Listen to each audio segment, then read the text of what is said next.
Buenos días, soy la doctora Angélica González y hoy vamos a hablar de los lípidos. Los lípidos son biomoléculas muy heterogéneas que lo único que tienen en común es que son insolubles en el agua y solubles en sustancias apolares como el éter y el cloroformo. A los lípidos los podemos dividir en dos grandes grupos.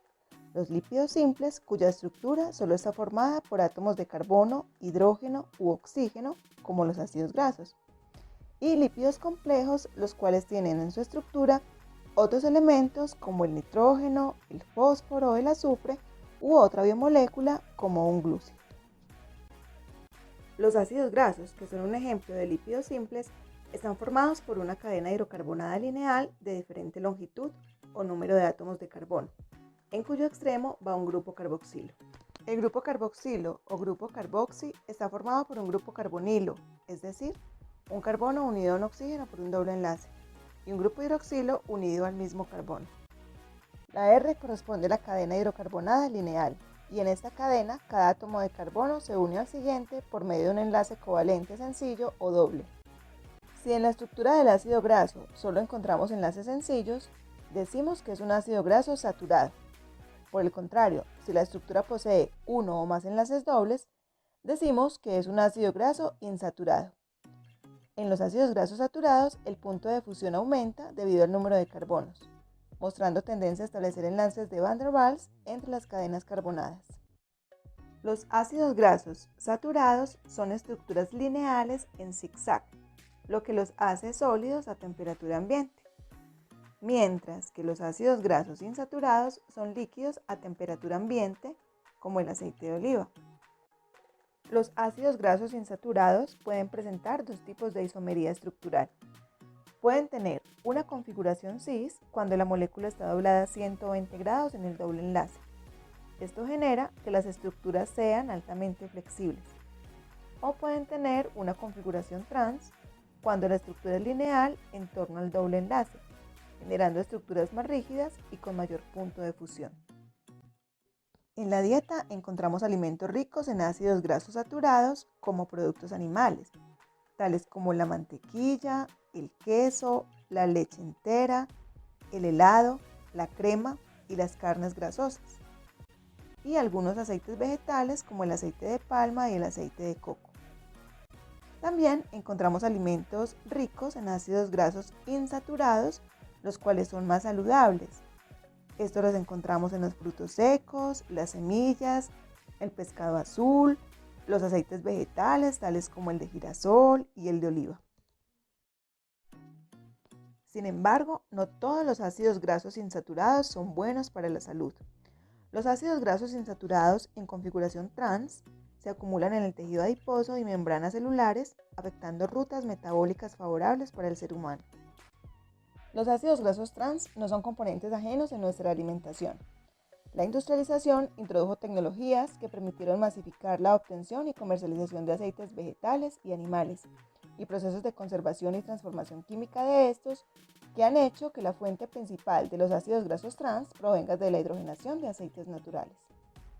Los ácidos grasos trans los encontramos en margarinas, mantecas industriales, aceites de fritura doméstica e industrial, productos de repostería y en una gran variedad de alimentos del tipo bocadillos.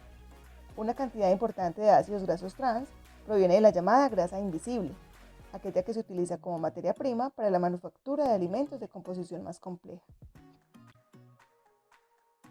Tú incluso en la cocina, sin darte cuenta, has convertido un aceite rico en ácidos grasos insaturados como el de girasol en una manteca rica en ácidos grasos trans.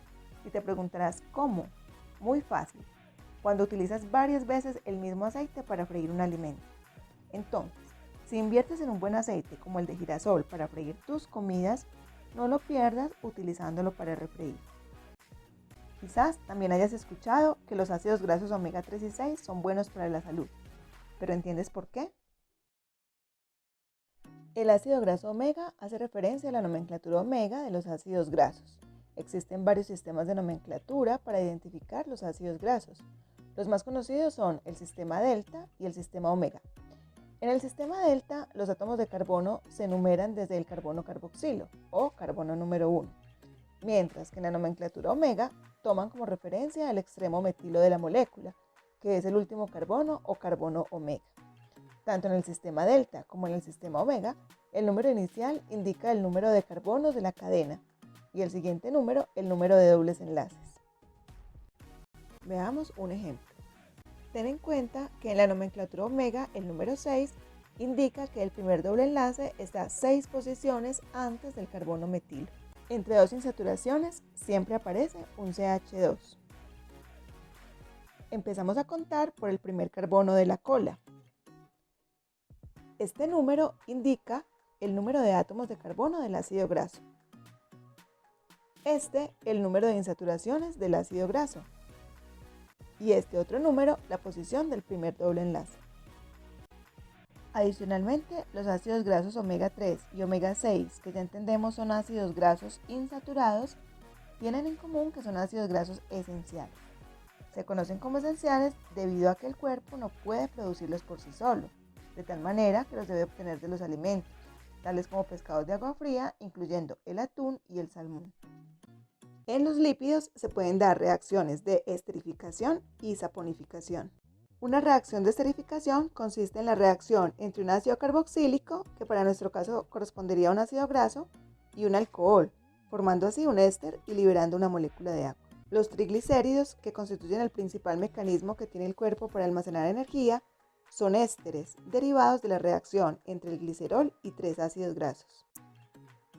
Los ácidos grasos de los triglicéridos, al perder su cabecita polar, los inhabilita a formar parte de las membranas celulares, como sí ocurre con otros lípidos. Otra de las propiedades químicas que caracterizan a la mayoría de los lípidos son las reacciones de saponificación o hidrólisis de ésteres en medios básicos. En esta reacción química, un cuerpo graso se une a una base fuerte dando origen a un jabón. Y es esta propiedad de formar jabones la que favorece la solubilidad y formación de micelas de los lípidos. Son ejemplos de lípidos saponificables los triglicéridos, fosfoglicéridos y esfingolípidos, y de lípidos no saponificables los esteroles, terpenos y eicosanoides. En los lípidos complejos que constituyen la estructura básica de las membranas de las células, encontramos los fosfoglicéridos y los esfingolípidos, los cuales tienen en común que son moléculas anfipáticas, lo cual significa que en su estructura tienen una región hidrofílica o que ama el agua y una región hidrofóbica o que odia el agua. Los fosfoglicéridos están constituidos por un glicerol, a quien en la posición 1 se le esterifica un ácido graso saturado y en la posición 2 un ácido graso poliinsaturado. Los grupos polares que contienen fósforo y una base orgánica proporcionan a la molécula lipídica una región hidrofílica. En los esfingolípidos el alcohol no es el glicerol, sino la esfingosina, y solo se esterifica al alcohol un ácido graso. La lecitina es un ejemplo de fosfolípidos de la dieta, la cual puede extraerse de diversas fuentes vegetales como la soya o el sésamo, y animales como la yema de huevo. Está compuesta principalmente por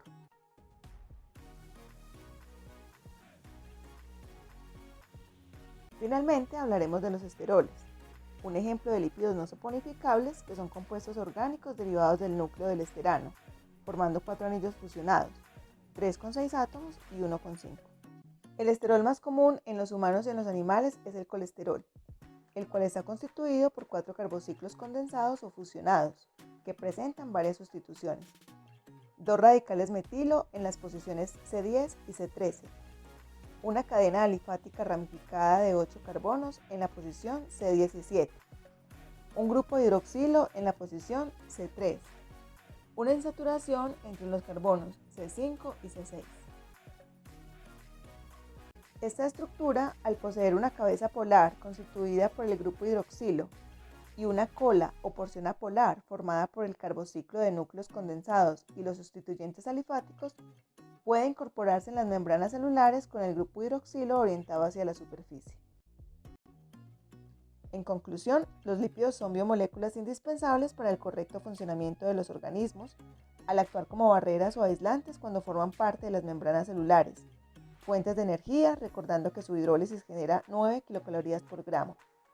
Tienen funciones de termorregulación, rodean órganos internos sirviendo de amortiguadores e impermeabilizantes. Son aislantes eléctricos permitiendo la propagación rápida de las ondas de despolarización a lo largo de los nervios mielinizados. Sus propiedades tensoactivas se utilizan para el mantenimiento de la integridad alveolar y también transportan información como hormonas extracelulares y como segundos mensajeros intracelulares. Pero su exceso, y en especial el consumo desaforado de ácidos grasos saturados y ácidos grasos insaturados de configuración trans, puede traer inconvenientes para la salud. Estimado estudiante, esperamos que este video te haya servido para comprender de forma clara y sencilla la importancia de los lípidos en nuestras vidas y te incentive a profundizar más en el tema. Hasta una próxima ocasión.